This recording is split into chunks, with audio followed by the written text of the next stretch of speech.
ഞാൻ ഇനി പറയാൻ ഉദ്ദേശിക്കുന്ന വാചകങ്ങൾ എനിക്കറിയാമെന്ന് നൌഷാദ് ഹസനിക്കും അറിയാം. ഞാനും നൌഷാദ് ഹസനെയും ആ വിവരം പങ്കുവച്ചതുമാണ്. വൈലക്സിലൂടെ ഒരുപക്ഷെ AP വിഭാഗത്തിന്റെ നേതാക്കൾ പോലും ഇത് കേട്ടുകൊണ്ടിരിക്കുന്നു എന്ന ബോധത്തോടുകൂടി ഞാൻ പറയുന്നു.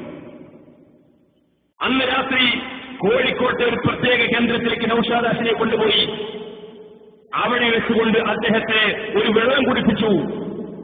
ആ വെള്ളം കുടിപ്പിച്ചുകൊണ്ട് മണിക്കൂറുകൾക്ക് ശേഷം ആ മനുഷ്യൻ ബോധം തെളിഞ്ഞുകൊണ്ട് കണ്ണ് മിടിച്ച് പുറത്തേക്ക് നോക്കുന്ന സമയത്ത് ഒരുപാട് വൃത്തികേടുകളാണ് ആ മനുഷ്യൻ കിടന്നിരുന്ന അദ്ദേഹത്തിന്റെ ശരീരത്തിന്റെ ചുറ്റുപാടും ഉണ്ടായിരുന്നത്. അത്രേ ഞാനിപ്പോ പറയുന്നുള്ളൂ. നിഷേധിക്കുകയാണെങ്കിൽ തെളിവടക്കം ഞാൻ പറയും. ബോധം തെളിഞ്ഞ് ഉണർന്നിരിക്കുന്ന നൌഷാദ് ഹസനിയുടെ അദ്ദേഹം കിടന്നിരുന്ന കട്ടിലിന്റെ ചുറ്റുഭാഗത്തും ഒട്ടേറെ വൃത്തികേടുകളാണ് ആ മനുഷ്യൻ കണ്ടത്. ആ വൃത്തികേടുകൾ മുഴുവൻ കണ്ടപ്പോ ആ നൌഷാദ് ഹസനിയെ ഡ്രസ് ധരിപ്പിച്ചുകൊണ്ട് കാറിൽ കയറ്റിയിട്ട് അദ്ദേഹത്തെ കോട്ടക്കലേക്ക് കൊണ്ടുവന്നു. എന്നിട്ട് പറഞ്ഞു, ഇതാ നിങ്ങൾ ബോധരഹിതനായി കിടന്നപ്പോൾ ഈ രീതിയിലുള്ള ഫോട്ടോകളും വിഷ്വലുകളും ഒക്കെ ഞങ്ങൾ കൈവശപ്പെടുത്തിയിരിക്കുന്നു. നിങ്ങൾ അന്ന് പ്രസംഗിച്ച ആ സീഡിക്ക് മറുപടിയായി നിങ്ങൾ പ്രസംഗിച്ചിട്ടില്ലെങ്കിൽ, തിരുത്തി പറഞ്ഞിട്ടില്ലെങ്കിൽ ഈ ഫോട്ടോകളും ദൃശ്യങ്ങളും ഞങ്ങൾ പുറത്തുവിടും.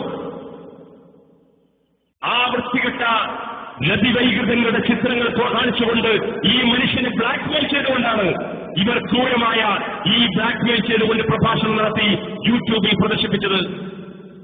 SK അസഫർ സുന്നി മഹലിൽ വന്നുകൊണ്ട് ഇദ്ദേഹം 1.5 മണിക്കൂർ നടത്തിയ പ്രസംഗത്തിന്റെ ആ സീഡി നിങ്ങൾക്ക് കേൾക്കാം. യൂട്യൂബിൽ സെർച്ച് ചെയ്താൽ അദ്ദേഹം നിർബന്ധിതാവസ്ഥയിൽ അദ്ദേഹത്തെ ബ്ലാക്ക്മെയിൽ ചെയ്തുകൊണ്ട് പ്രസംഗിപ്പിച്ച ആ ഭാഗവും നിങ്ങൾക്ക് കേൾക്കാം. ആ 2 പ്രസംഗവും നിങ്ങൾ കേട്ടാലറിയാം ഒരു മനുഷ്യൻ സ്വയബോധത്തോടുകൂടി പറയുന്ന, മനസ്സ് തുറന്ന് സംസാരിക്കുന്ന പ്രസംഗവും തോക്ക് ചൂണ്ടി കത്ത് ചൂണ്ടി മൈക്കിന് പകരം തോക്കിലേക്ക് മുമ്പിൽ നിന്നുകൊണ്ട് പ്രസംഗിക്കുന്ന ഒരു മനുഷ്യന്റെ പ്രസംഗത്തിന്റെ രൂപഭാവങ്ങളും അദ്ദേഹത്തിന്റെ ശരീരഭാഷയും അദ്ദേഹത്തിന്റെ മനസ്സും അദ്ദേഹത്തിന്റെ മുഖവും അദ്ദേഹത്തിന്റെ സ്വഭാവങ്ങളും പെരുമാറ്റങ്ങളും ഒക്കെ ആ പ്രസംഗത്തിലെ അദ്ദേഹത്തിന്റെ ശരീരഭാഷയിലൂടെ തിരിച്ചറിയാൻ കഴിയും. അത്രയും വലിയ വൃത്തികേടുകൾ. ആ വൃത്തികേട് ഇതേപോലെ ഇരിക്കുന്ന എന്റെ പിതാവിനോളം പ്രായമുള്ള അല്ലെങ്കിൽ എന്റെ കൊച്ചുകുട്ടിയോളം പ്രായം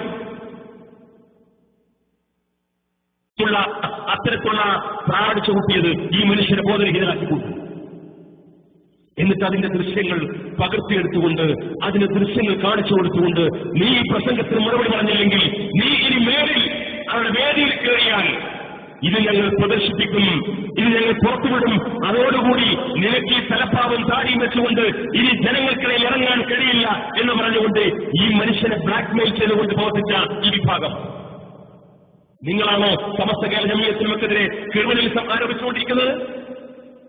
അത്തരത്തിലുള്ള ക്രിമിനൽ സംഘങ്ങൾ സമസ്ത കേരള ജമിയത്തുലമക്കെതിരെ നിങ്ങൾ ക്രിമിനലിസം ആരോപിച്ചോ, ഞങ്ങൾക്ക് ഭയമില്ല, ഞങ്ങൾക്ക് പ്രയാസമില്ല. പക്ഷേ ഇതെല്ലാം തുറന്നു പറയേണ്ടി വരും.